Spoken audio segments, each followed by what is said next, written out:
ये नहीं कहता हूं कि चीजें गुलाबी गुलाबी थी, लेकिन इतनी हालत खराब नहीं थी। लेकिन अब मुझे दुख है इस बात को कहने में कि शायद वो अनभिज्ञ है कि हो क्या रहा है। मुझे लगता है कि विपक्ष इस बात कहने के पहले 2005 के पहले का और जितने जो कार्यकाल उनका भी बीच में रहा उसको भी एक बार ध्यान में रखे और उनकी अनभिज्ञता बिहार की सामूहिक चिंता का कारण बनना चाहिए। देखिए, ये सारण की घटना है, कल की घटना आप सब जानते हैं, परसों की घटना से भी आप वाकिफ।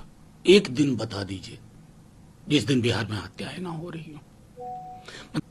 अगर सरकार सेवानिवृत्त अधिकारी चला रहे या एक आध दो मंत्री मिलकर चला रहे तो जवाबदेही के लिए कहां जाए इंसान?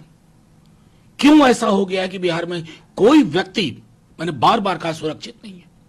बच्चियां स्कूल जाती हैं, पिता माता इंतजार करते हैं, हे ईश्वर सुरक्षित वापस आ जाए। ये परिस्थितियां उचित नहीं है। इसलिए मैं कह रहा हूं ये total collapse of law and order का उदाहरण है।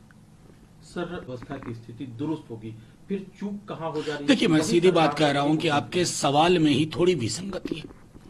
एक परसेप्शन था, ये परसेप्शन बनाया किसने भाई?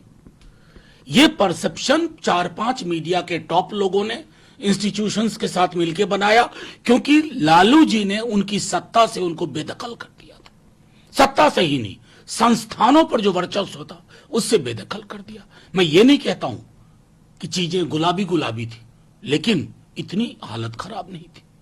आंकड़े तो अपनी जुबानी बोलते हैं ना, उन आंकड़ों की भी पड़ताल होनी चाहिए। तो परसेप्शन मैनेजमेंट से बहुत दिन चल लिए नीतीश जी, लेकिन अब मुझे दुख है इस बात को कहने में कि शायद वो अनभिज्ञ है कि हो क्या रहा है, और उनकी अनभिज्ञता बिहार की सामूहिक चिंता का कारण बनना चाहिए। मुझे लगता है कि विपक्ष इस बात कहने के पहले 2005 के पहले का और जितने जो कार्यकाल उनका भी बीच में रहा उसको भी एक बार ध्यान में रखे। मैंने मुकेश सहनी जी से बात भी इस पर की थी। ये बिल्कुल दुखद घटना है और मुझे पूरा विश्वास है कि आगामी 48 घंटे के अंदर अंदर इस पूरे केस का उद्भोधन भी हो जाएगा और तमाम चीज़ें स्पष्ट भी हो जाएगी। कर दी गई है, बिहार के लॉ एंड ऑर्डर पर एक बहुत बड़ा सवाल खड़ा हो रहा है, क्या कहेंगे? देखिए ये बहुत ही दुखद, हम लोग को इसकी जानकारी हुई। मैंने मुकेश सहनी जी से बात भी इस पर की थी।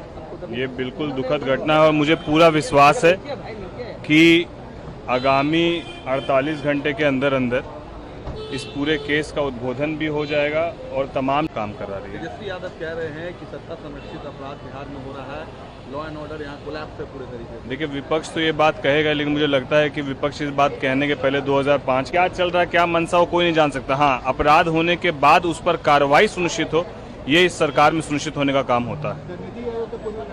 चिराग को भी शामिल किया गया है जी नहीं, बिल्कुल हम लोग हमारे नेता को, और सिर्फ चिराग पासवान जी को नहीं, चिराग पासवान जी के साथ आदरणीय जीतन राम मांझी जी, ललन सिंह जी, सबको उसमें सम्मान दिया गया, जगह दी गई। हम लोग सबका सम्मान करते हैं, माननीय प्रधानमंत्री जी का धन्यवाद करते हैं।